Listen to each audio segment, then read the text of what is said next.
Welcome to 1302 presentation on the Roaring Twenties. In this presentation, the simple thesis statement is going to be what makes the 20s roar, and that's what we'll be trying to establish as we go through this presentation. Now we're going to start with some social legislation. We'll be taking a look at Plessy v. Ferguson. We'll be taking a look at the Wong Kim Art case. Then what that leads to really, or what it develops out of that, is basically Jim Crow and the rise of the Klan, the second rising of the Klan, really. We'll take a look at the women's vote, which is the 19th Amendment. We'll take a look at Prohibition, which is the 21st Amendment. We'll be taking a look at the economy and politics. We'll also be taking a look at foreign policy as it existed. In other words, what's going to come out of the Treaty of Versailles is going to be isolationism, and we've already discussed that. And so what we'll take a look at is foreign policy as it exists. I'll go over the three major presidents who were active in the 1920s as Warren G. Harding, Calvin Coolidge, and Herbert Hoover. And then we'll end, really, with the crash in 1929. Now, as a quick overview, in the first part of 1302, we used a more thematic approach. In other words, we talked about Reconstruction, then we talked about westward migration, then we took a look at progressivism, and then we took a look at American imperialism. But as we go through the rest of the semester here in 1302, history just sort of lends itself to approaching it decade by decade. In other words, the 1920s really is punctuated at the beginning with the end of World War I and the Treaty of Versailles. Then it's punctuated at the end with the stock market crash in 1929. The 1930s is punctuated similarly at the beginning with the depths of the Depression, especially in 1933, and then it ends with basically the beginning of the Second World War. And so then the decade of the 1940s is just dominated by World War II. And for America, that really begins in 1941, and then it ends in 1945. So then when we get to the 1950s, 60s, and 70s, similarly, there are issues which punctuate the beginning of the 1950s and the end of the 1950s. Then the 1960s, same thing, and the 1970s, really, it's rather the same thing. So I'll talk about the 50s, 60s, and 70s later on. So in this section, we'll be talking about the 1920s, the 1930s, and then World War II. And then for those of you who are taking this 1302 class, we'll punctuate that at the end. When we get done with World War II, we'll have a test. So 1920s, 1930s, 1940s. And here we're beginning with the 1920s. And our thesis statement, the question we need to answer, is what makes the 20s roar? All right, so with that in mind, let's go on and talk about a couple of Supreme Court cases, Plessy v. Ferguson, and then the Wong Kim Art case.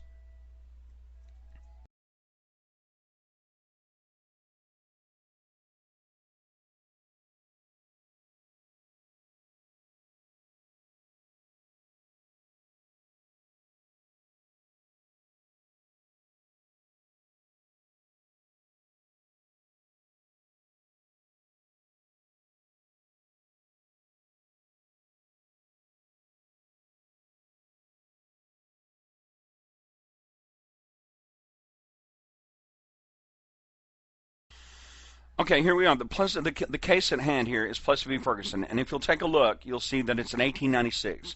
So this is a little bit anachronistic. That means it's out of our time phase.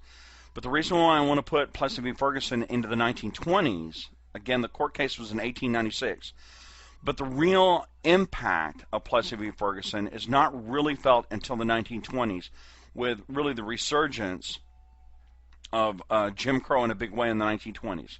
So let's go back a little ways to 1896, and we'll take a look at this court case, Plessy v. Ferguson, and then we'll see how it impacts the 1920s in the next couple of slides. So the background of this case is we're coming out of Reconstruction, which ended artificially, as I pointed out before, in 1877. And so what the South is really doing is they're taking these former slaves and they're making them into economic slaves. And so what had emerged with all these Jim Crow laws and black codes is a rough policy in the South of separate but equal. Well, as it turns out, somebody wants to try and challenge those laws, and this is going to be Homer Plessy.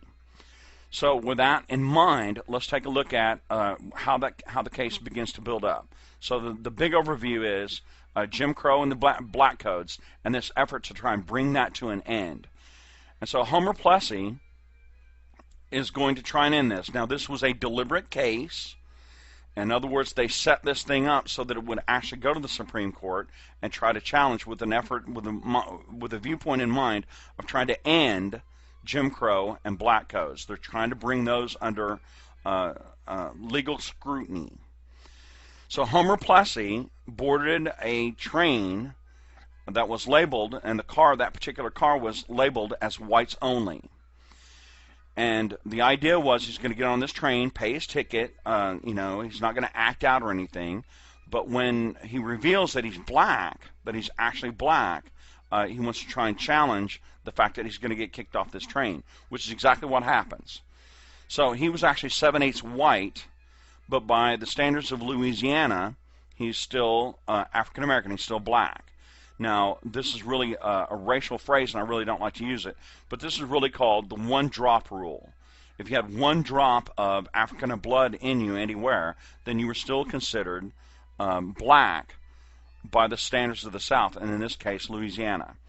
So Homer Plessy got on the train car, he paid his ticket, he sat down in this thing that was labeled whites-only train car, and then the train got underway. And when the conductor came along to punch his ticket, he had to reveal to the conductor that he was actually black. And the conductor obviously said, well, sir, you're going to have to leave this car. You've got to move on to the next car. And Plessy obviously refused. Well, again, he's trying to provoke a lawsuit, so he has to get arrested. And sure enough, the conductor said, listen, basically, I don't want any trouble, but you're going to be arrested if you don't leave, which is what Homer Plessy wanted. So sure enough, he was at the next stop. They called local law enforcement, and he was arrested, and he was fined. Well, that means he can take the case to court. Now, I want to be clear here. He does go through, Homer Plessy goes through the actual the court proceedings. In other words, he goes to the local court, and then he appeals that. And then it goes to the state court, and he appeals that, and it goes to the state court of appeals, and then it goes to the federal court, and then the federal court of appeals, and then it goes on up, it goes through the normal chain up to the Supreme Court. Now, at the state level, the prosecutor's name was Ferguson, and so that's how it becomes Plessy v. Ferguson.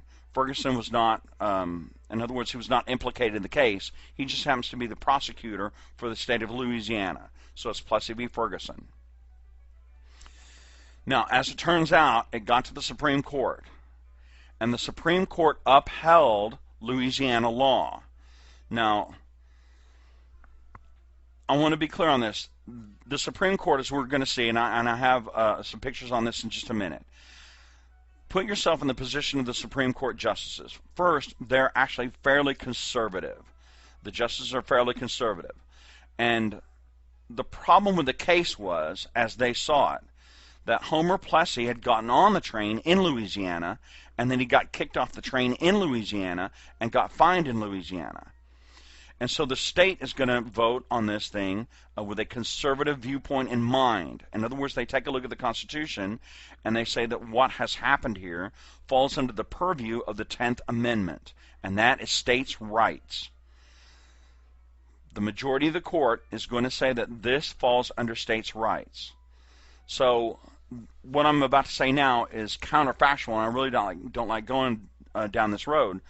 But if Homer Plessy had actually allowed the train to cross state lines, in other words, if he'd gotten on the train in Louisiana and then gotten arrested in, say, Mississippi or Missouri or, Arkansas or someplace, then it would have been a completely different case. But the whole issue took place in Louisiana. So the court had a sort of a way out, and they went with states' rights. Another thing I really want you guys to focus on, or think about for a moment, is here we are in 1896. As young men, all of these justices had personally witnessed the Civil War.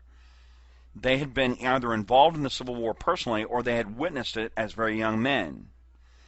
In other words, they're in their 60s or 70s. They were in their teens and 20s while the Civil War was going on. And so they'd seen what the Civil War was like firsthand. That was part of their personal experience. And none of them wanted to refight the Civil War. And the fear among the justices was that if these black codes and Jim Crow laws were thrown out, the South would simply resume the Civil War. That the South was dedicated to their Jim Crow laws and dedicated to their black codes, and they would fight to preserve those, again, over states' rights, which is what the Civil War, in effect, in many ways, that's what it was about in the first place. So these justices did not want to resume the Civil War. However, John Marshall Harlan, as you can see down there, has a dissenting opinion. And he very famously said, listen, the Constitution is the supreme law of the land, which is Article 6, Paragraph 2, and we've gone over that many times in this class. But he also goes on to say, and in a very famous dissent, he wrote a dissent, and you can read it anytime you want, he says the Constitution is colorblind, and these laws are about identifying a minority group and putting them under a special legal constraint. So he says segregation is a badge of servitude. In other words, the South, using these Jim Crow laws and these black codes, have simply taken the African American population and turned them from overt slaves into economic and social slaves. They've simply, in other words, slavery has not really ended. Overt slavery has ended. They had the 13th, 14th, and 15th Amendment. But then the 13th, 14th, and 15th Amendments, they're not really being observed because of black codes and Jim Crow laws. The states gave them, the national government gave them these rights and abilities, and then the states managed to find ways to take them away. And John Marshall Harlan says you can't do that. And he says Plessy v. Ferguson, if it goes the way that it did go, and it was actually 8-1, the case would equal Dred Scott in the magnitude of the mistaken decision. And I have to say, he was exactly right. In other words, this will confirm all these Jim Crow laws and all these black codes under the Supreme Court ruling. It will confirm all these evil laws that are being exhibited by the states in the South, and they're going to say that those are actually constitutional. They're not constitutional. But again, the court hid behind states' rights, the 10th Amendment, and probably they were highly influenced by the idea of not wanting to resume the Civil War. John Marshall Harlan was right. But we're not going to get this overturned until the Supreme Court ruling Brown v. Board of Education of Topeka, Kansas in 1954. So what this, in other words, it confirms all the Jim Crow laws that had really been established in the 1860s and 1870s. But in 1896, they were all confirmed, and so we're not going to get those overthrown for another 60 years, really, because it would really be in the Civil Rights Act of 1964 and 1968 where these are actually overturned under the law. In other words, more laws will have to be enacted to overthrow all this Jim Crow in the South. They'll be deemed illegal and unconstitutional by Brown v. Board of Education, but they won't really be removed under the law until you get all these Civil Rights Act in the late 1960s. So this is a terrible, terrible ruling. In terms of the worst rulings in American history from the Supreme Court can make mistakes. I guess that's what I'm really driving at here. Dred Scott is the worst, but just beneath it, you know, there's just no degree of separation. Just beneath that is Plessy v. Ferguson, because it led to all of this, these terrible, terrible laws that the South could then enact with impunity, hiding behind states' rights. And I have to say probably a third is the Citizens United case, and that's actually very, very recent. And you can find no justification for the Citizens United case under the Supreme Court and under the Constitution. And this just allows a vast treasure of money to be poured into our politics with the corrosive corruption that money brings. And there's no place under our Constitution where that's actually allowed. So the Supreme Court actually made this really, really bad decision here very recently. And what I'm driving at is the Supreme Court can make very, very bad decisions. And when they do, they have a huge negative impact on our society. Okay, so with that in mind, let's go on to the next slide and take a look at really In other words, let's kind of put some meat on those bones, especially this idea about Homer Plessy and the fact that he was 7/8 white but still colored. So you have to be able to like take a look at the picture, and let's take a look at why he had to identify himself as a black person, and then let's take some look at the photographs that deal with John Marshall Harlan and the Supreme Court as then existed. Upper left, and that's him. As it turns out, I have a little asterisk there. This photograph has sometimes been misidentified as one of the governors of Louisiana, who was also of mixed heritage, and he had a large beard. But if you take a look at other photographs of this governor of Louisiana, and he had a really strange name. I can't remember the guy's name right offhand, but he looked sort of like Homer Plessy. But if you take a look at other photographs, I mean, you can tell that they're clearly different individuals. So sometimes this photograph is misidentified as someone else. But as it turns out, this is a Matthew Brady photograph, and Matthew Brady wrote on the back of the photograph, Homer Plessy. So this is almost certainly who he is. So as you can see from the photograph, he was 7/8 white, and he had to identify himself as a person under Louisiana law as being black. But you can kind of see why he had to kind of do that, because he was of mixed heritage. Going kind of clockwise here, you can see the Brewer Court, and it's a very conservative decision because it's a very conservative Supreme Court. And this is the Brewer Court, Chief Justice John Brewer, as it turns out, right there in the middle, with his foot on that sort of that little footstool there. And those are the rest of the court, the members of the court. And again, what I want you guys to get out of this particular photograph, just think of these guys during the Civil War, 1860 to 1861, which was, I don't know, 30 years earlier. Well, these guys would have been in their late teens, 20s, maybe even in their 30s, and they would have witnessed the Civil War firsthand. And you can imagine how these guys, very conservative in the first place, and that means weak central government and strong states, they would be very much in favor of states' rights. And the second thing is they don't want to have to resume the Civil War. Now, I want to be clear on this. I don't mean to suggest that the states were saying that out loud, that they would resume the Civil War if they didn't get their way on this court judgment. That didn't seem to be part of the public outcry, the public observations on this court case.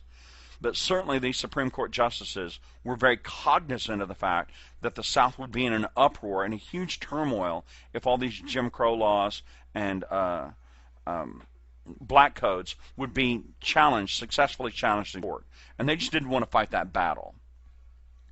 But Justice John Marshall, Associate Justice John Marshall, you can see John Marshall Harlan, you can see his photograph there in the bottom. He dissents, and he says the Constitution is colorblind. John Marshall Harlan, he is our hero in this particular case. And he is saying, this identifying these students as these citizens as a minority group, African Americans, and then putting them under special legal constraint, that is not consistent with the values of the Constitution. And he was correct. But as it turns out, he was the only dissenting opinion. All the other 8 justices, they went with states' rights on this one. So with that in mind, let's go talk about the emergence. In other words, in the 1920s, let's move a little bit fast forward in the 1920s and talk about how this actually affected the 1920s. So again, the court case was in 1898, but let's see how this emerged in the 1920s as a big issue then, at that time.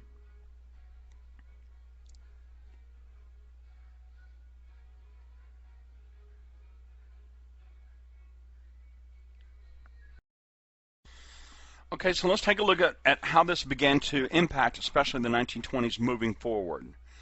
Now, this is a particularly violent element in these slides here, and so let's just start with that and try and get this, promote some understanding here.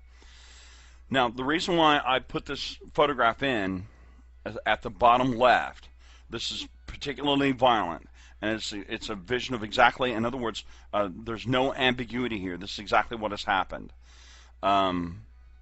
This is the real impact of Plessy v. Ferguson. People in the South understood that they could identify minority groups and put them under special legal constraint. So people in the South had no real rights. They just didn't have any real rights. And so you could identify them in the streets, and you could do just what has happened here. this part of the white population, for whatever reason, has gotten these 3 young black men and lynched them. You can see one has already been cut down and he's dead, and the other 2 are hanging there. But again, on analysis, take a look at this very carefully, and you'll see that they've got their photograph taken, and then that in turn has been turned into a postcard. So these white people, who are clearly, they've committed this terrible triple homicide, a murder, and they don't feel like they're either accessories to murder or they've committed this murder personally, and they don't even feel like they're going to be prosecuted under the law. And so they've made it into a postcard so that people can buy it like in a curiosity shop or something along those lines. So it's just horrible. Moving up from that, you can see that these signs of this nature are going to be all over the place in the South. Colors are seated in the rear. Drinking fountain, one part will be for white and one part will be for colored. Colored people are served in the rear. And this is the policy of separate but equal. What emerges from Plessy v. Ferguson is the concept under the law of separate but equal. Now again, John Marshall Harlan has said there's no such thing as separate but equal. And this will be, again, the Berger Court will say this later on in Brown v. Board of Education.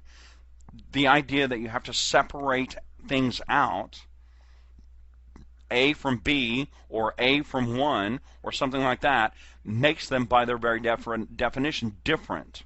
That's how you can segregate them. That's how you can separate them out. And invariably, facilities and services for African Americans would be much, much poorer than they would be for whites. So, for example, when we talk about colored seating in the rear, that's in the back of the bus. Or if you want to go to the movies, they'll allow African Americans into the theater, but you got to sit up in the mezzanine. You got to sit way, way back in the back. So the good seats are all for the white people. A drinking fountain, yeah, on the white side, it'll be nice and cold, it'll be clean, and there'll be lots of chrome. But on the black side, it's basically, just got a water faucet going on there. Colored served in the rear. You'd see this in restaurants everywhere. A black person could go to a restaurant and basically kind of shout through the door that they'd like to have some food, and they'd be directed to go to the back door of the restaurant. And then you get your food out of the back door, and then you have to eat it in your car or go find someplace else to eat the food. So it was horrible. You have this segregation going on, and it just becomes pervasive. Every element of life becomes this separate but equal for the African American community in the South. Again, they've been identified as a minority group and then put under a special legal constraint. One legal constraint after another, after another, after another. Denied the courts, denied the ability to sue, denied the ability to use public services. You just can't do any of those things if you're African American in the South. Moving over to the image in the upper right, you can see that this is all about the resurgence of the Klan. In other words, you can kind of see, and this poster was circulated, or this image was circulated, really in the 1920s.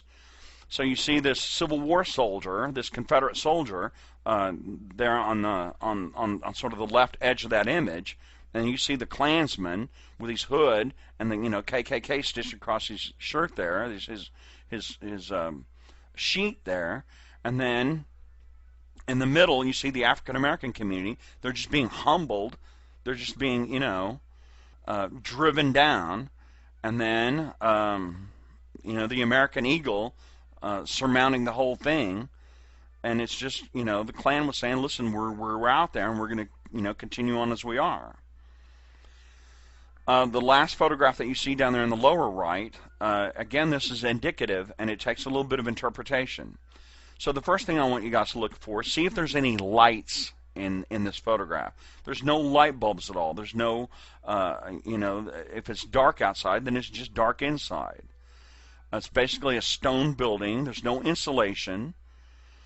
The chalkboard, that's, you can imagine, if you will, in a white classroom, you're going to have a chalkboard, but probably the chalk here is natural chalk. In other words, you just have a piece of basically like sheetrock, and you're going to use that. And the eraser might be like just a wet rag or something like that. So you have this one kind of big one-room schoolhouse. They have desks, to be sure, but you can kind of apprehend that in a white school, the facilities would just be much, much better. The conditions would be much, much better. Also, I want you guys to think about the school year. Even in the South, it does get cold in the winter. So you go into school in the fall, and then you're in school all winter long, and then you come out of school and you're free in the summer. Well, there's no pot-belly stove. There's no heat there. So if it's cold, these students are just going to freeze. That's all there is to it. So you can imagine overcrowding and poor facilities here for an African-American school, and probably, almost certainly, the instructors would be second-rate or underpaid at best. And the situation in a white school would be quantitatively and qualitatively better. So it's just, the situation for African Americans in the South was just horrible. All right, and this really began to manifest itself really in the 1920s. Now, last but not least, I want you to take a look at, in other words, I have a statistic for you. By the time frame we're talking about, in other words, from the Civil War right the way through from 1890 to 1930, there were 3,400 African Americans lynched in the South. Now, a sort of a dynamic emerges, and I've mentioned this before. Before the Civil War, there were about, 150 to 170 lynchings a year in the South. But before the Civil War, they were about 50% white and 50% black. After the Civil War, there's between 150 and 170 lynchings a year, but they're almost all black. Almost all the people that are lynched in the post-Civil War era are all blacks. You just don't get any white people getting lynched anymore. So, again, the attitudes in the South after the Civil War blame the black people for the Civil War for their loss. Just exhibit all your outrage. If you're in the South, you exhibit all the outrage towards the African-American community. And the central government, the federal government, doesn't lift a finger to stop that after 1877. Okay, so the situation for people, African-Americans in the South, was just horrible. Now, here in the 1920s, that will play a role, and we'll talk about this again later on. So during the 1920s, the African-Americans in the South were put under a lot of pressure. So let's go on to the next photograph, and again, we'll see what's going on in the 1920s, especially in regards to the rise of the Klan, the resurgence of the Klan.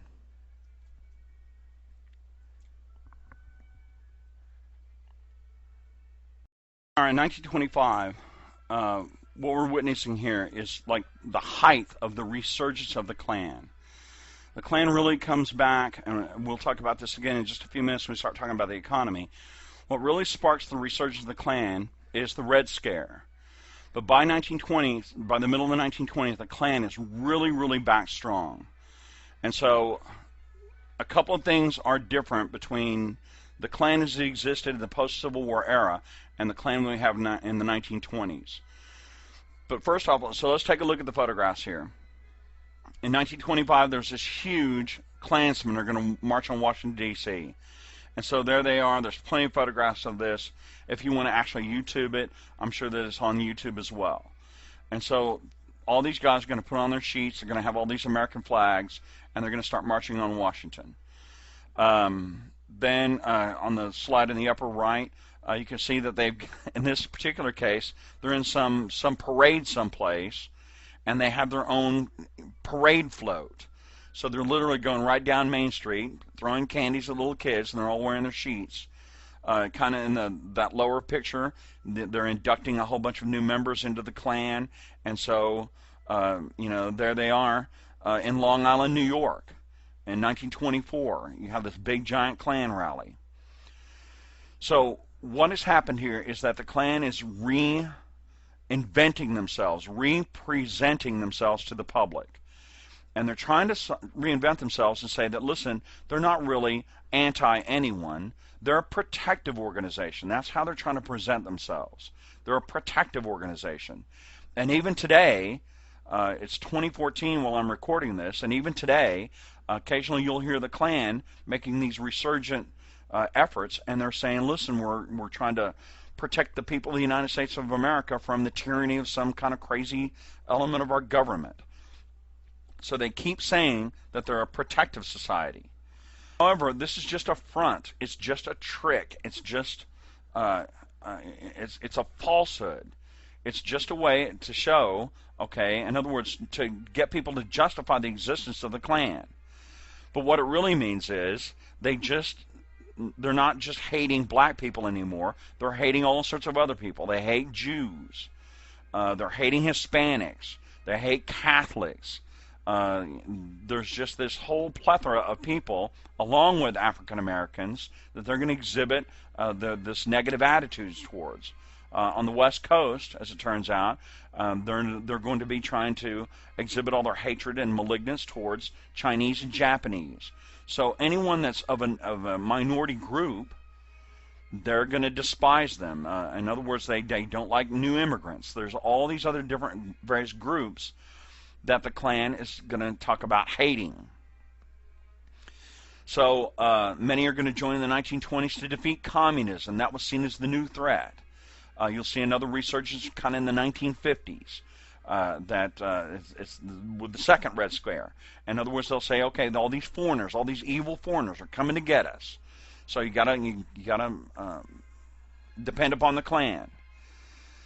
Now again, they'll say that they're a protective organization, so they'll try and justify their existence by saying, well, you know, if a white man like beats on his wife or runs off on his kids or something like that, we'll go find the guy and make him do the right thing by his family.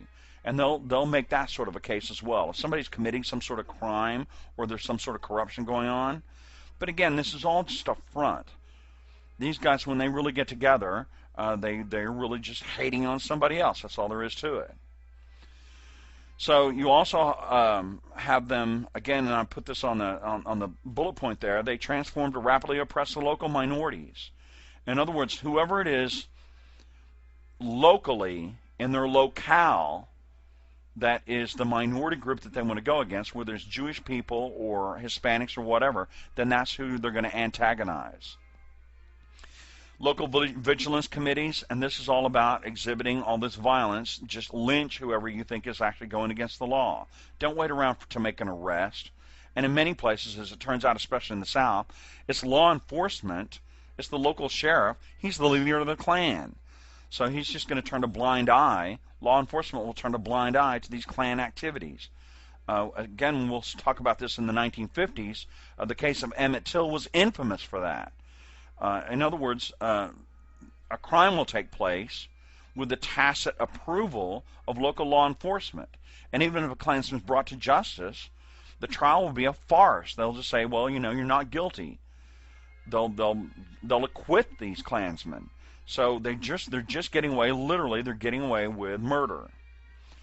So consider this. Grant tried to crush the Klan, but again, and this is really genuinely unfortunate, Harding, Coolidge, and Hoover, they tolerated it. They let the Klan get away with this sort of thing. So there's two things that really change with the Klan as we're going into the 1920s. Number one, they're not just hating on black people anymore. They're hating on Jews and Catholics. They're hating on Hispanics. They're hating on people of Asian descent. It just depends on who the local minority is that seems to be the troublemaker, and the Klan will hate on them. The second thing is that the Klan is much more widespread. That's the other big issue. The Klan is much more widespread. It's not just limited to the South. You find the Klan in the Northeast. They're in the upper Midwest. They're on the West Coast. The Klan is everywhere. Again, it's just a completely, in other words, the hatred is still there, but we're talking about a magnitude greater in terms of where they're at and the population of the Klan and the numbers that they achieve. Okay? So, again, that's what's going on in the 1920s. So let's go on to then the next court case, which is going to be the Wong Kim Ark case. And again, this is going to be a little bit anachronistic. And then we'll continue on talking about the Red Scare. By the way, as a reminder, the whole idea here is what makes the 20s roar. So even though this is supremely negative, one of the things that makes the 20s roar, the resurgence of the Klan. So that's going on in the South. In other words, it's very negative, but it's also very dynamic. And that's really what I want you guys to kind of, and that's the best context to put this in. So Wong Kim Ark case, no different. It's kind of negative. It has a negative connotation, but it's also very, very dynamic. Okay, so this is the Wong Kim Ark case. And the Wong Kim Ark case is sort of obscure. As it turns out, a case turned up a few months ago that, again, dealt with immigration. And the reference was to the Wong Kim Ark case and the 14th Amendment, which is what's really important here. So, again, your outline, and that's the way it was for Plessy v. Ferguson, the background of the case, the plaintiff's side, the defendant's side, the outcome of the case, and what it means to American history.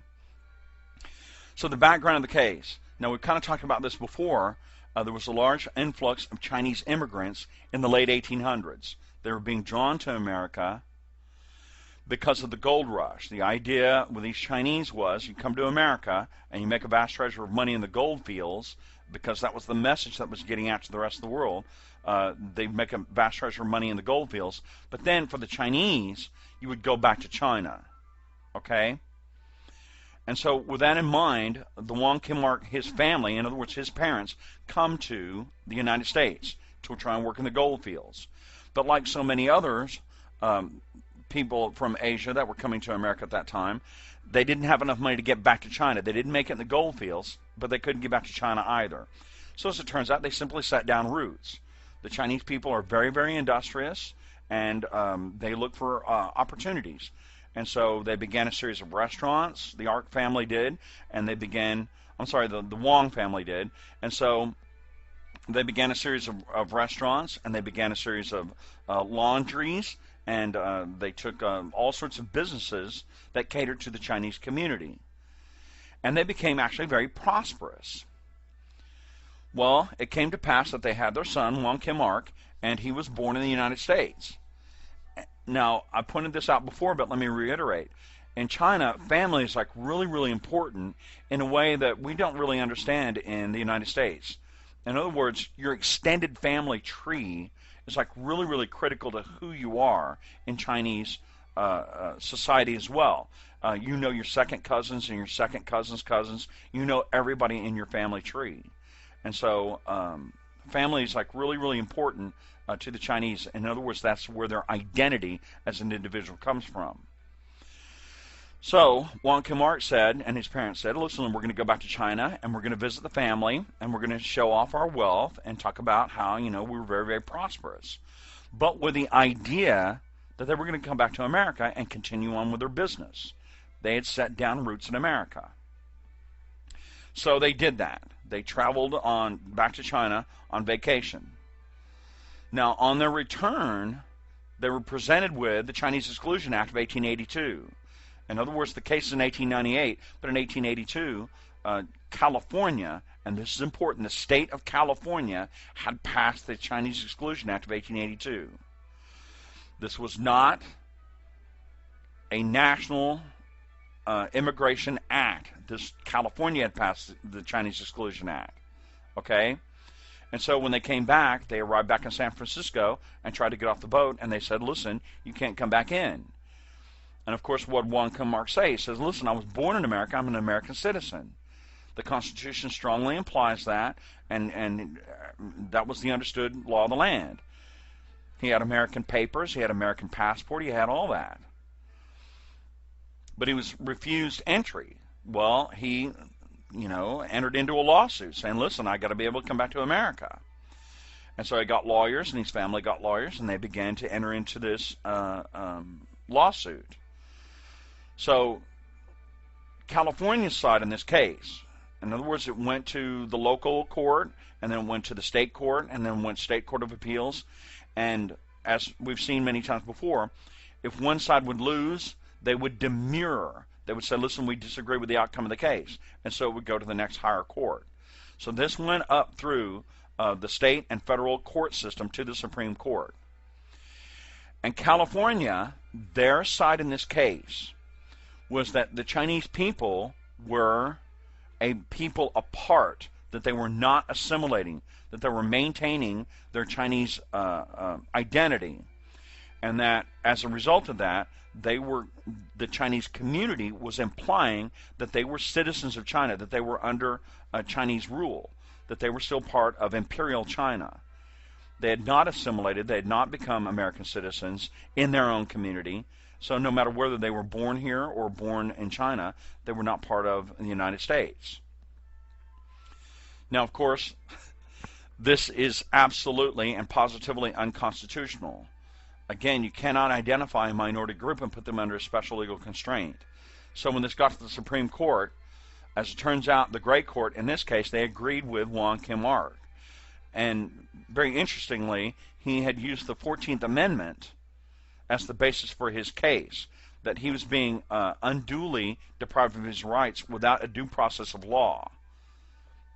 There had not been any due process. That's kind of what the 14th Amendment talks about. And again, the 14th Amendment, I've talked about this before, it's actually quite long and quite complicated, so I urge you to get out your Constitution and take a look at the 14th Amendment. And under the 14th Amendment, Wong Kim Ark had been deprived of his rights without any kind of meaningful due process. Now, oddly enough, however, the Supreme Court did not overturn California's Chinese Exclusion Act. And this was, in other words, the Chinese Exclusion Act was actually unconstitutional. The states may not enact immigration law of their own accord. They can't do that. Immigration law is the exclusive domain of the federal government. But the Great Court did not overturn the Chinese Exclusion Act, and they implied that this was a matter of states' rights. Well, of course, the Constitution is not on their side on that. But the Great Court was very, very conservative. We talked about the Brewer Court before, and then Justice Brewer died, and so now we have the Great Court. And so they're also still very, very conservative, and they're using states' rights to sort of confirm California's Chinese Exclusion Act. But it was clearly unconstitutional. That simply was not the Wong Kim Ark case, though. Wong Kim Ark said, listen, he's being deprived of his rights under the 14th Amendment. And the Great Court agreed with Ark. So if you were born in America, you cannot have your rights taken away from you arbitrarily. And that's the real outcome of the case. However, what I'm really driving at with this case is that, in other words, this is why I'm including it in this particular presentation. When we talk about racism, that's not just happening in the East Coast or just happening in the Southeast. Racism of this nature is happening everywhere. California's just as bad about it as anybody else in America. In the Northeast, you started finding Irish and Italians and Jews and everybody else are being put under special legal constraint by the society at large. And that's what the Sacco Vanzetti case is going to be about, and then we'll talk about that in just a few minutes. So on that note, let's go on and take a look at some illustrations, which is the next slide. Let's take a look at some illustrations that kind of deal with the Wong Kim Ark case.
Okay, now another one of the things that makes the 1920s roar, which is our thesis statement really, is the Red Scare.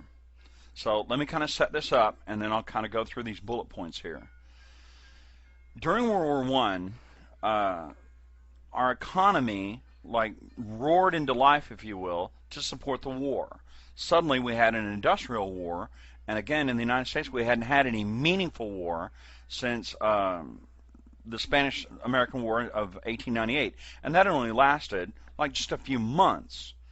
So World War I comes along, 1914 and 1918, and America's only involved from 1917 to 1918. But during that time, we had mobilized a lot of guys, and we built a lot of equipment, and we had to get geared up for a war. So this is our first real overseas war in American history. And the second thing is, this is the first industrialized war in American history. So when the war was over with, and it was over with rather suddenly, the United States was not really, our government was not really in tune into how to let a war effort down easily. In other words, what we did immediately was cancel all of the military contracts. So again, I'm setting up the Red Scare here. So think this all the way through.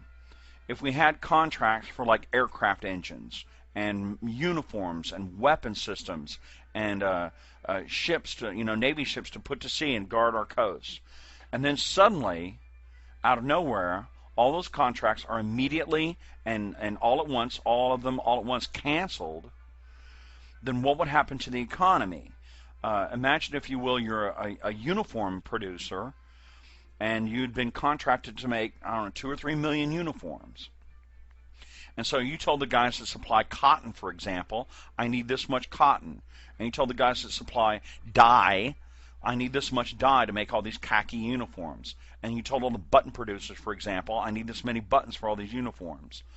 Okay, and then suddenly you got told, okay, that contract is canceled because the war is over with.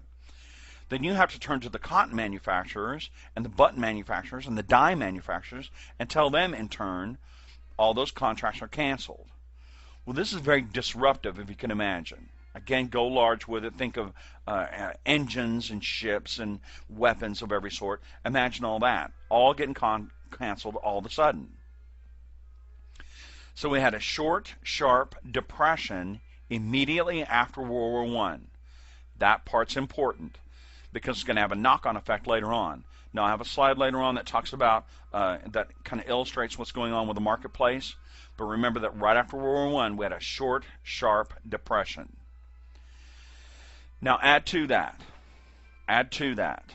during World War I, in a matter of patriotism, all the unions, all the labor unions had said, listen, we're not going to go on strike, and we're going to work extra hours, and we're going to do all the things necessary to support the war in the name of patriotism.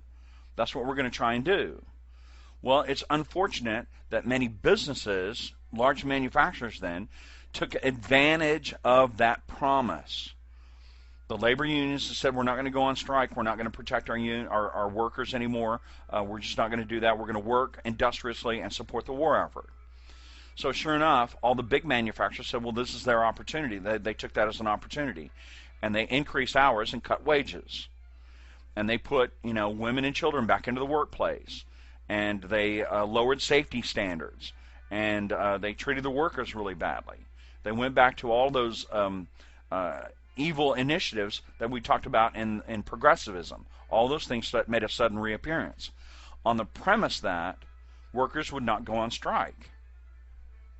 So this is very short-sighted and very foolish on the part of manufacturers. But what's important about that is that immediately after World War I ended, as soon as there was peace, all the labor unions said, well, here we've been treated badly, and we knuckled under and put up with it, but now we want all those positive things that we'd struck for in the first place, we want those back. So they went on strikes. Now, again, the reason why we had an economic downturn was because the government canceled all their contracts very, very suddenly. Very few resources actually talk about that, but that's the economic reality of it. But what people did, in other words, the way people anticipated, the way people interpreted the economic downturn, was that there were all these communists coming out of Russia and coming out of Eastern Europe, all these anarchists that are coming out of the Balkan states, they're generating these strikes. And the strikes and all this communism, that's what caused the economic downturn. So at economic downturn, a lot of people got thrown out of business, and there were a lot of unemployment, and a lot of people lost money. And so, unfortunately, the fear went out throughout the nation that there were all these communists coming in from Russia and all these communists coming in from the Balkan state, all these anarchists. Again, this is really, it's nonsense, but that's how people fixated their fears. The Red Scare is an unreasoning fear of communism and all these foreign immigrants and all these anarchists that are coming out of the Balkan states. In other words, that's what one of the underlying causes of World War I. And here we are just a few years later, and people are saying, well, all these anarchists are not coming to America in the aftermath of World War I. They're immigrating to America. So it's an unreasoning fear. The fear of the spread of communism. It was there everywhere. And again, the knock-on effect leads to the toleration of the Klan, which is on down in your bullet points there. Then, as it turns out, in September 16, 1920, there was a bombing in Wall Street. Now, there's a couple of things going on here. First, it's in Wall Street, which is the very heart of capitalism. And the feeling was that this is a bunch of anarchists who are saying that capitalism is bad and therefore you have to have communism. The problem, of course, was that the bombing to this very day is unsolved. As it turns out, as the story goes, a street food vendor had put explosives into his cart and then taken his cart down to Wall Street, presumably to sell food to everybody. And then evidently set the fuse to the explosive, but he set the fuse too short, or he set the timer wrong. And then the crazy thing went off and blew him up along with his food cart, and as you can see here, flipped over several cars and killed some people. So in terms of the individual who was involved, we'll never know what the problem was or what this person was trying to protest, because he or she was blown up with a cart. But the fear was that communists were everywhere. The communist revolution had taken place in what was then Russia, then later on the Soviet Union. And so this was seen as, just the spread of this communism. In 1921, as it turns out, their civil war in the Soviet Union will be at an end, and Lenin will be in charge. And at first he said, communism is for spreading. We've got to spread it everywhere. So there was an unreasoning panic in the nation. Now, this led directly to the toleration of the Klan. Again, we've talked about that just a few minutes ago. The Klan emerges as this protective organization. Oh my gosh, these evil commies are everywhere. So we Klansmen are going to help you out. We're going to go find these evil commies, and we're going to wipe them out. We're going to eradicate them. The second knock-on effect is, again, the suspicion of immigrants. In other words, if they had some crazy accent, if they were not from around here, all the suspicions that people ordinarily have for immigrants, for whatever reason, this was intensified, dramatically intensified. Because we had this short, sharp depression, an economic downturn, there was a series of strikes, and then this crazy bombing. There was also a crime wave, okay? And more about that in a moment when I actually talk about the Sacco Vanzetti case. There was a crime wave that went out throughout the United States. And so immigrants were thought of that they got to be the guilty ones. Last but not least, another part of the Red Scare is this reinforces isolationism. Now, I talked about isolationism in an earlier presentation when I talked about the Treaty of Versailles. The United States got nothing out of World War I, and so the mood in the nation, the political mood of the nation was the United States should not be getting involved in any sort of foreign entanglements. Foreigners were, they were bad people. And so you have this, this nationalism on the one side because of the war, and then because of the Treaty of Versailles and our failure to get anything out of World War I, people just had a natural suspicion of immigrants, and that was intensified. So that kind of leads to the Sacco Vanzetti case. Now, the Sacco and Vanzetti case are the icon. This is the icon of the Red Scare. Now, be careful, ladies and gentlemen. There will be a second Red Scare in the post-World War II era. In the 1950s, there will be another Red Scare. Do not get them confused. So the Sacco Vanzetti case. Now, as it turns out, in Massachusetts, there was a crime wave. And it had a large, there was an economic downturn and criminality. There was an upsurge in criminality. So people, in other words, there was a lot of rough neighborhoods in and around Boston and in and around different parts of Massachusetts. And during one of these criminal activities, a law enforcement was shot. A cop was killed. And in American society, and this has always been the case, really since the middle of the century on, the middle of the previous century onward, if you kill a cop, if you kill law enforcement, somebody's going to have some justice on that. Our society will not put up with killing law enforcement. That's the way it is even today. If law enforcement get killed, we've got to have justice for that. So in Massachusetts, where there was this crime wave and this law enforcement official got killed, the public reaction was, just have a big sweep. And sure enough, they had this big drag net, and anybody that looked suspicious, basically round up the usual suspects, they got swept up in this drag net. And two of the guys that got put in this drag net were Nicola Sacco and Bartolomeo Vanzetti.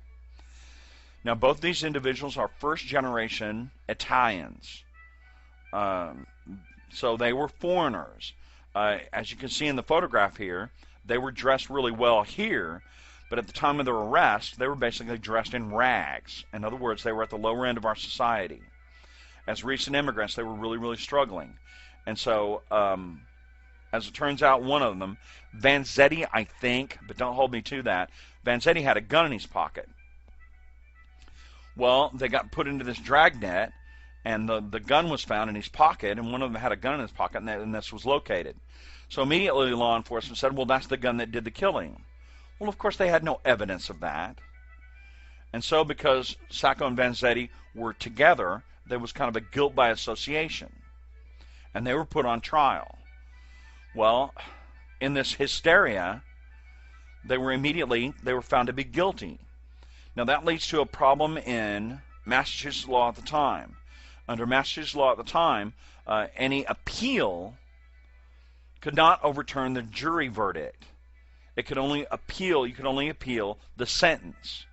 And in the jury verdict, it was guilty. Sacco and Vanzetti were found to be guilty. And then the jury came back later on and said, in the punishment phase, they said, we'll electrocute them. They're going to get the death penalty. So under the law, technically, if they were later found under appeal to be not guilty, then the punishment would have been nothing.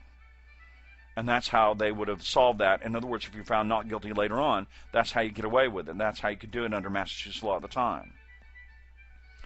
So these two guys were found guilty, and they were sentenced to death for the killing of this law enforcement official. Well, that's when the case actually attracted any kind of meaningful attention from lawyers, from the legal community. It was clear that they'd been railroaded because of this fear, this red scare, this unreasoning fear that has swept the community. And they'd been put under this, in other words, they were found guilty with almost no evidence. During the trial, Sacco actually had to have an interpreter to actually make himself understood. So they didn't really understand the court proceedings in the first place, and they had no legal representation in the second place. But on appeal, they actually did get good representation. And the appeal process goes on for a couple of years. And during the appeals process, the lawyer says, listen, let's get you guys into some nice clothing, let's get you a nice haircut, and get you cleaned up and presentable to the society and to any subsequent jury and to the court system. So that's the picture that you see here. Relatively well dressed in some nice coats and ties, and clean shaven and with a nice haircut. They're being made presentable to make themselves more acceptable to the court system. But I tell you plainly, that's not how they appeared in their first court hearings. Everybody talked about how they were basically dressed in rags. They were just looked as though they'd been living under a bridge. So to make a long story short, they were found guilty and they were going to be executed. But this is just indicative of the Red Scare. They are symbolic of that. So let's finish this up kind of on the next slide. Go on to the next slide then, and let's take a look at basically the passion of Sacco and Vanzetti. That's really what I want to draw your attention to here.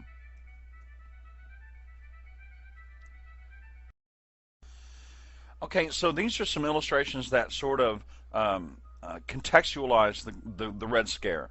In other words, this panic has swept the nation and is really focusing a lot of time and attention from the public on this problem of, again, it's an unreasoning fear of immigrants and these alien ideas of communism.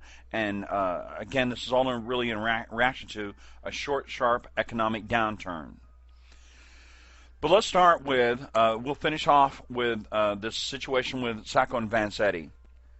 Now, if you take a look at the center, the lower center image, this is a sort of a note called "The Passion of Sacco and Vanzetti." And if you'll just read this thing, and if you'll pardon me, I'm actually going to read it out loud to you. Imagine these two guys are about to be executed, and basically on the day of the execution, I believe it was Vanzetti who wrote this. It just portrays exactly what they're feeling. In other words, they come to America seeking a better life, and they were first-generation immigrants. Then they got sucked up in this terrible crime wave, and as a result of the Red Scare, they were found guilty, and they couldn't get off the hook on this thing. You know, no amount of because of this continuing fear, no one would overturn the court case. So they were going to be electrocuted on basically no evidence. So the passion of Sacco and Vanzetti then, if it had not been for these things, now sidebar on that, again, they're first generation immigrants, so you see a lot of problems with the English language here. If it had not been for these things, I might have lived out my life talking on street corners to scorning men. I might have died unmarked, unknown, a failure. Now we are not a failure. This is our triumph. This is our career and our triumph. Never in our full life could we hope to do such work for tolerance, for justice, for man's understanding of man, as now we do by accident. Our words, our lives, our pain, nothing. The taking of our lives, the lives of a good shoemaker and a poor fish peddler, that last moment belongs to us. That agony is our triumph. In other words, if you're going off to your execution, and this is what you're going to write, you're going to write about this effort to enhance man's understanding of man. That's really an amazing thought. In other words, they have justice on their minds, and they're being treated unjustly. They want human beings to try and understand other human beings. These poor men, and they're being treated unjustly, and that was really the basis of their entire case, their appeal at least. And having lost that appeal, they sure got electrocuted. They sure did. On basically no evidence at all. But based on this fear, that's really what it boiled down to.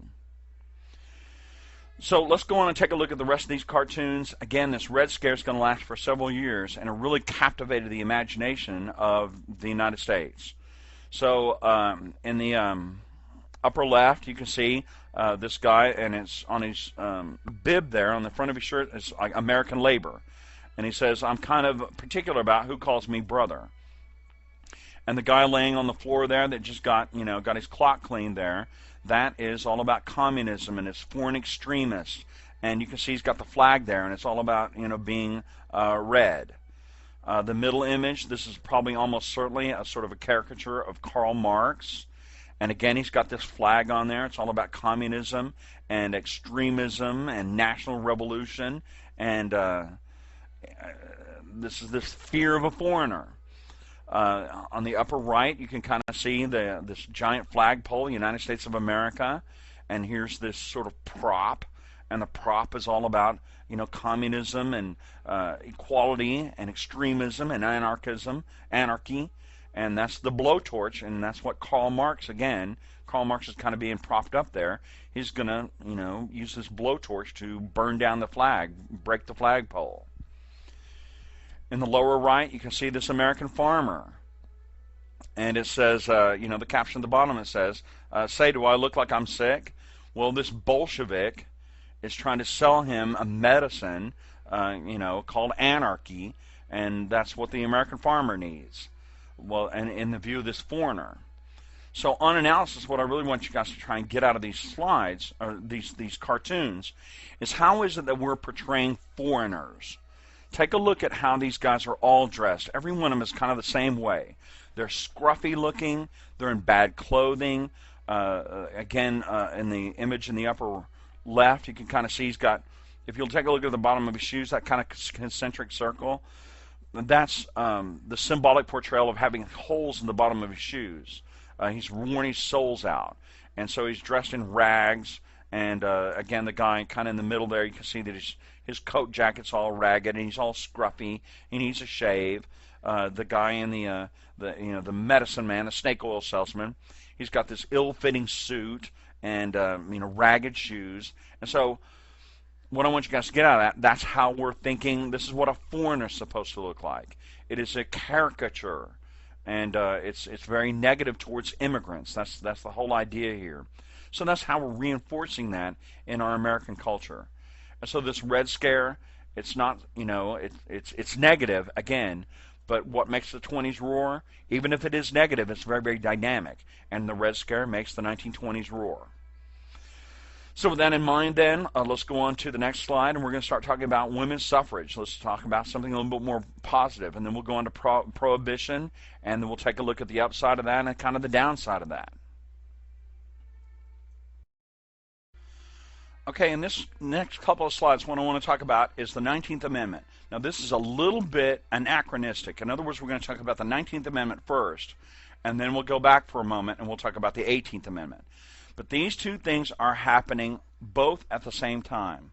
But I want to talk about the vote first, because you can't get one without the other. So these things, the 18th and 19th Amendment, they're both happening simultaneously. It's just that we got to get the voting going first, and then the 18th Amendment, it's going to pass. It has to pass with the women's vote. Can't have that. You can't have one without the other. So we're going to talk about the women's vote first, understanding that this is the 19th Amendment, and it's happening at the same time as the 18th Amendment, which will actually, confusingly really, the 18th Amendment will obviously happen first, but it won't happen without the vote. Again, it'll become clear as I talk about this.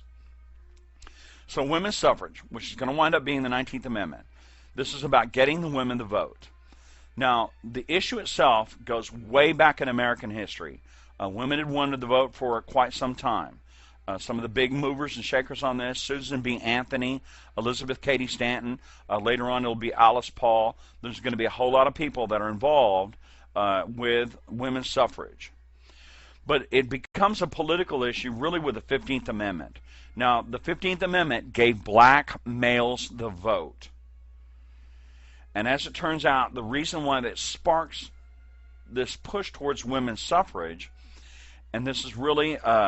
it's not necessarily racist, but white women actually felt a little bit insulted by this. In other words, especially white women in the South, they said, listen, if you're going to give black males the vote, that actually makes them more a citizen than white women. So the granting of the vote to black males, that kind of sparked the issue. So you find Susan B. Anthony and Elizabeth Cady Stanton really in the mid to late 19th century, so the 1870s, 1880s, 1890s, they're really, really responsible for ginning up the women's vote. In your book, I have to say, they talk a lot about the women's vote, and so what I'm really giving you here is kind of a skeletal version of this, and I really want you to take a look at your textbook to flesh this issue out. So women begin to organize really in the 19th century. They continue to push really hard for this. There's meeting after convention after convention after convention to try and get the vote. And the issue begins to kind of spread throughout the United States. Now, it turns out that as World War I comes along, The issue itself is on hold during World War I. Now, I want to talk about that for just a moment and then kind of go back a half a step, and then a pattern emerges when we talk about the vote. So when we talk about the women's vote as an issue being on hold during World War I, the women's suffrage movement really kind of takes a chapter out of the British suffrage movement. In Britain, women have been trying to get the vote for a long time as well, and it's become a really hot political issue in Great Britain. But then World War I came along, and in Great Britain, women had to go into the workforce in huge numbers. And so the women's suffragette movement in Great Britain said, listen, what we're going to do then is we're going to put the movement on hold, and we won't go on strike, and women are going to knuckle under, and they're going to work really hard in support of the war effort. And they did do that in Great Britain. And so they exhibited their patriotism, and they kept saying that. And women went into the aircraft industry in big ways. They went into heavy manufacturing, especially in the armaments industry, making shells and artillery for the guys in the front lines in World War I. A really, really important element of the British war effort was women in manufacturing. But then the women's movement also said, listen, we expect a return on this. When the war is over with, having exhibited all this patriotism, we want the vote. And as it turns out, that is going to work perfectly. David Lloyd George, as soon as the war was over with, he said, listen, we've got to give women the vote as a vote of thanks for their effort during the war. So that worked perfectly. And women in America, they said they're going to do the same thing. But let's go back a half a step. In other words, I have to remind you now of the Northwest Ordinance of 1787. I said you were going to need this, and now you did it. Now you do. So the Northwest Ordinance of 1787 hinted that what a voter is a white male landowner. That's the Northwest Ordinance of 1787 really strongly implied that a voter was a white male landowner. But as time goes on, especially in the post-Civil War era, some of these states in the West want to come in really, really fast, particularly California, Utah, Oregon, and Washington State. They want to come into the Union really, really quickly. So the states had the option of identifying a voter. Write a good, strong note on this. The states have the option of identifying a voter. So as these territories are trying to come into the Union really, really fast, they change the identity of a voter. So women getting the vote, a pattern emerges. And make a good, strong note on this. You'll need it again when we start talking about Prohibition. A pattern emerges. The states, the territories in the West, re-identify a voter, and they can actually be a female landowner. And that way the states can come in a lot faster. If you recall, the Northwest Ordinance said as soon as you have 30,000 voters, you can become a territory. And as soon as you have 60,000 voters, you can enter the Union as a new state. So if the territories can say, listen, a voter now is a woman of a certain amount of property value, in other words, a business person, or a certain amount of landowner, think Homestead Act of 1862, okay, then they can become voters.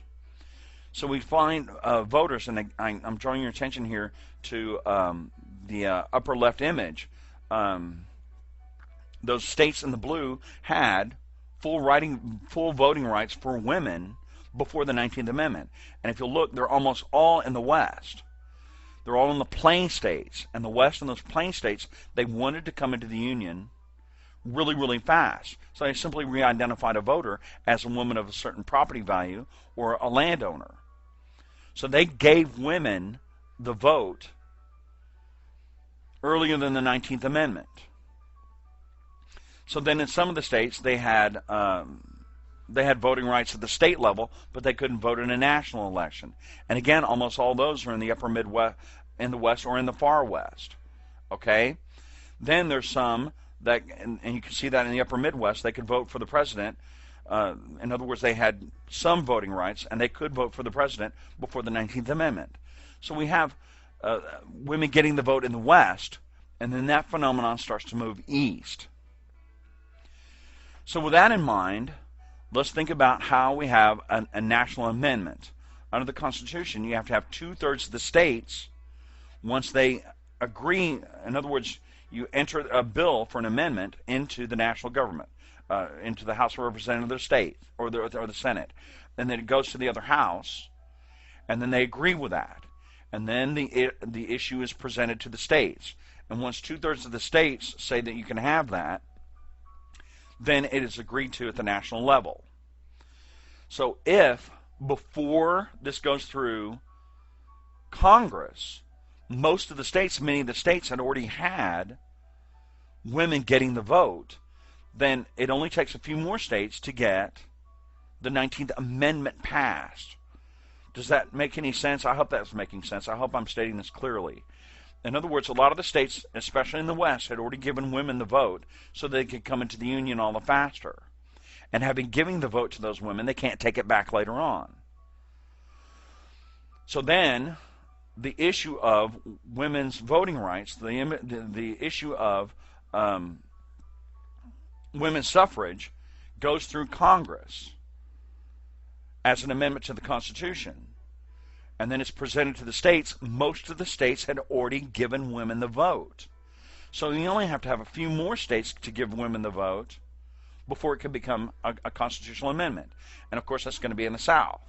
And so once you get, I think, Rhode Island and then Connecticut, once they pass that thing, therefore it's in the East, then women get the vote. Because most of the states had already given women the vote. So sure enough, on August 18th, 1920, women get the vote. So again, what makes the 20s roar? Women get the vote. Now one of the first things they're going to vote for, again, is, as it turns out, Prohibition, and we'll get to Prohibition in just a few minutes. So let's take a look at some of the images here. Again, this map in the upper right, that kind of shows you the progress of the 19th Amendment through the states. The states in the West had already given it to women. The states in the upper Midwest had already given it to women. New York and Massachusetts. Michigan had already given it to women. Maine had already given it to women. And then when you get Tennessee and a couple of the other states in, then that's your 2/3 majority, and that's all it took. If you'll take a look at that program, March 3rd, 1913, you'll see this sort of woman with a trumpet marching down the street. This is actually a parade. In other words, that actually took place. And Alice Paul is the woman that's on this horse. She got dressed up as Joan of Arc, and she's marching down on this white horse right down the middle of the street in Washington, D.C. And they're trying to push for Prohibition. I'm sorry, not Prohibition, but women's suffrage. Now, Alice Paul, she was very militant about women's suffrage. And during the war, as it turns out, she would protest the war in the first place and protest for women's suffrage in the second place, right in front of the White House. And she was out there, rain or shine. Now, the story of Alice Paul is actually very, very compelling. She protested the war in the first place and for women's suffrage in the second place, and she was out there in front of the White House every day during the war. Now, this was actually kind of negative and went against the broader women's suffrage movement. In other words, they said, listen, we're going to knuckle under and we're going to work really hard and earn the right to vote, like they had done in Britain. But Alice Paul wouldn't put up with it, and so she was out there protesting all the time. Well, finally one day, a local local Washington, D.C. cop, he wouldn't put up with it anymore, and he snatched up Alice Paul and arrested her. And the charge was prostitution. Now, President Wilson had to go in and out of the White House every day, and he got used to seeing Alice Paul out there. And then she got arrested, and so he kind of asked after what had happened to her. And they said, well, she got arrested on this charge of prostitution. And by the way, they've been kind of maltreating Alice Paul. Alice Paul was probably only about 95 pounds, dripping wet. She was a little tiny person. And she went on a hunger strike while she was in jail on this false charge of prostitution. And she was being very maltreated in jail. In other words, they tried to force feed her by jamming this tube down her throat and force feeding her on to end this hunger strike. Well, Wilson found out all about this, and he said, listen, cut her loose immediately. And so she was released immediately. And within a few days, she recovered, and she was right back out there in front of the White House protesting against the war in the first place and for women's suffrage in the second place. So Alice Paul, she's really a big hero here.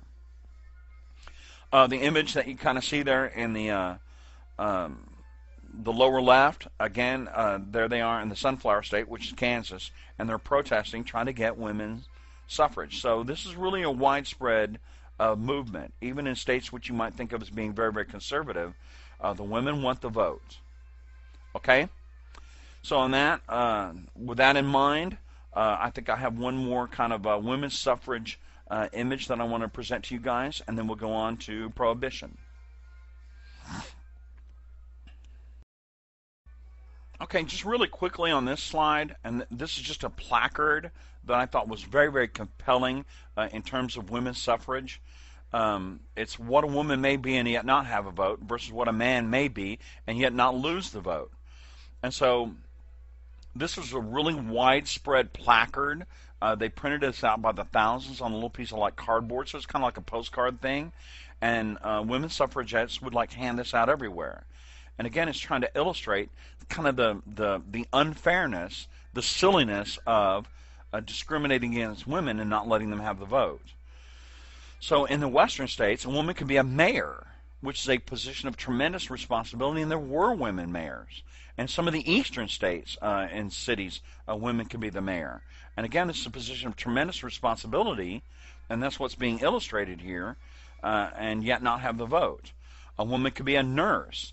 Now again, especially around the turn of the century, during the war, that was like really, really important. So a woman could be a nurse, a position of tremendous responsibility, and yet not have the vote. A woman could be a mother. Again, a tremendous responsibility. So if you can imagine, and some of these senators actually said that, one of these senators in Tennessee who was voting for women's suffrage, he actually consulted with his mother, and she said, "You're darn straight you're going to give women the vote. Imagine me, you know, this person of tremendous responsibility that you have nothing but love and respect for, not having the vote." And that's how this senator from Tennessee actually cast his vote. It was based on the idea that his mother ought to have the vote. So you could be a doctor or a teacher, and sure enough, you could get a degree. We talked about this with progressivism. Bear in mind Ida Tarbell. She had gone to college, and women were going to college in greater and greater numbers. The percentage of women in college were greater and greater and greater throughout this entire time frame. So you could be a doctor or a teacher, a position of tremendous responsibility, and yet not get the vote.